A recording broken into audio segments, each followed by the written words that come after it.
కాఫ్కాని start చేయాలంటే మనకొక్కడ ఒక error వస్తుంది చూసారా? WMIC is not recognized as an internal or external command. Okay.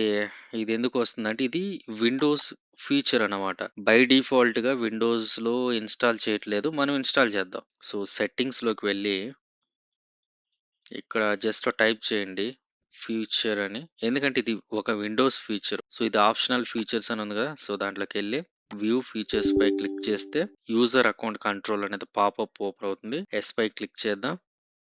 మనకు కావాల్సినది డబ్ల్యూఎంఐసీ కదా! సెర్చ్ బాక్స్‌లో ఇచ్చి ఎంటర్ చేద్దాం. ఓకే. సీ ఆల్ అవైలబుల్ ఫీచర్స్‌లోకెళ్ళి ఇప్పుడు డబ్ల్యూఎంఐసీ. ఇక్కడొచ్చింది కదా! Okay. Windows management instruction command line utility అంట. సో, దీనిపై చెక్ ఇచ్చి యాడ్ పై క్లిక్ చేద్దాం. ఇది కొంచెం టైం పడుతుంది. వెయిట్ చేద్దాం.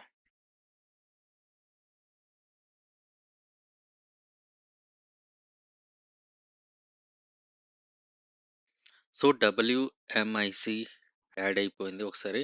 ఓకే. మళ్ళీ దీన్ని రన్ చేద్దాం. సో, ఇప్పుడు అట్‌లీస్ట్ ఈ ఎర్రర్ అయితే రావట్లేదు. ఇది వర్క్ అయినట్టుంది.